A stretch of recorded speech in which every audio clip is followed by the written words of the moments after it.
पानी जिंदगी का तत्व है। आपके शरीर का 70% हिस्सा उसी पानी से बना होता है और उसे ठीक से मेंटेन करना चाहिए ताकि आप हमेशा हाइड्रेट रहें। काफी पानी पीना अच्छी सेहत के लिए जरूरी है, सिर्फ हाइड्रेट रहने के लिए नहीं बल्कि टॉक्सिन्स और दूसरे वेस्ट को अपने शरीर से बाहर निकालने के लिए भी। लेकिन हर पानी एक समान नहीं बना होता। हम एक ऐसी दुनिया में रहते हैं जहां पर पानी chemicals, pesticides, bacteria, pharmaceuticals, residues और हमारी इंडस्ट्रियलाइज जिंदगी के दूसरे बाय प्रोडक्ट से भरा होता है। जो पानी हम पीते हैं पाइप्स में से ट्रैवल करता है, फिर फिल्ट्रेशन डिवाइस से गुजरता है और दूसरे कई अलग अलग सिस्टम से भी गुजरता है जो उसकी इलेक्ट्रिकल प्रॉपर्टीज को मैनिपुलेट करता है। हमारे टैप के पानी में क्लोरीन मिलाया जाता है। क्लोरीन से हमारे पानी में सिर्फ कुछ ही नुकसान देने वाले इफेक्ट्स होते हैं, लेकिन उस पानी को काफी समय तक पीना हमारे लिए उतना ही बुरा है जितना कि वो गंदगी खुद है। तो असलियत ये है कि जिस पानी पर हम हाइड्रेट होने के लिए और अपने शरीर से टॉक्सिन्स निकालने के लिए डिपेंड करते हैं, शायद वही पानी टॉक्सिन्स बढ़ा रहा है।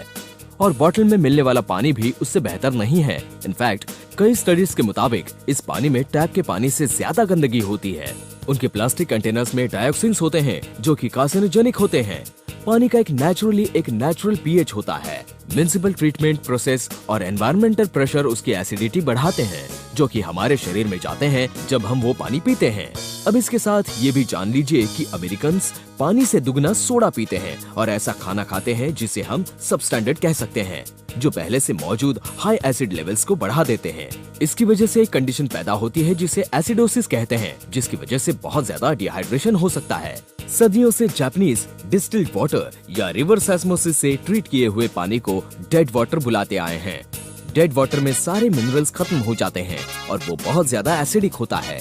जब पानी एसिडिक होता है उसमें शरीर में होने वाले ऑक्सीडेशन को कम करने का बहुत कम पोटेंशियल होता है, जिसकी वजह से फ्री रेडिकल्स बढ़ते हैं जिनसे सेल्स, ऑर्गन्स और डीएनए डैमेज होते हैं। फ्री रेडिकल्स कई सारी हेल्थ प्रॉब्लम्स के जड़ माने जाते हैं और साथ में ही एजिंग प्रोसेस के भी। 80% से भी ज्यादा बीमारियां सिर्फ एसिडिक एनवायरनमेंट में ही पनपती हैं। इसलिए ये जाहिर बात है कि शरीर को उसके अल्कलाइन स्टेट में लौटा देने से हम अपने आप को फिर से तंदुरुस्त बना सकते हैं। और ऐसा करने का सबसे इफेक्टिव तरीका है ऐसा पानी पीना जो कि रिस्ट्रक्चर्ड हो और जो डेड वाटर को अल्कलाइन लिविंग वाटर में बदल देता हो। साफ साफ कहे तो एसिडिक पानी में इलेक्ट्रॉन से ज्यादा प्रोटॉन्स होते हैं, जिसका नतीजा है एक पॉजिटिव चार्ज।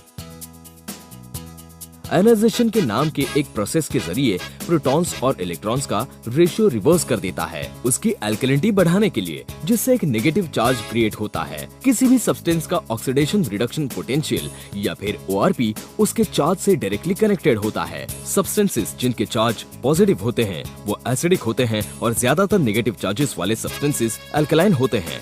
और चार्ज जितना जीरो के नीचे जाएगा एंटीऑक्सीडेंट प्रॉपर्टीज उतनी ही ज्यादा होंगी, जिसकी वजह से सेलुलर लेवल पर फ्री रेडिकल से लड़ने की ताकत मिलती है। चलिए कुछ आम सब्सटेंसेस की ORP वैल्यूज पर एक नजर डालते हैं। कुछ पानी और सोडा एसिडिक पॉइंट के या ORP स्केल के हाई एंड पर होते हैं।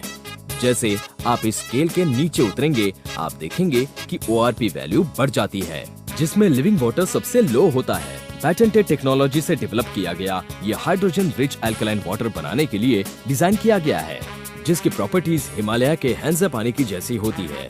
एक रीजन जिसके बारे में कहते हैं कि वहाँ का पानी लाइफ स्पैन को बढ़ाता है। तो जाहिर बात है कि वो ग्लेशियल स्ट्रीम्स जो हैंजा के लोगों को पानी सप्लाई करती हैं, उनमें हाई अल्कलाइन पीएच लेवल होता है और नेगेटिव ORP। लिविंग वाटर के हर पानी की बूंद जो आप पीते हैं उसे फाउंटेन ऑफ यूथ में बदल देता है।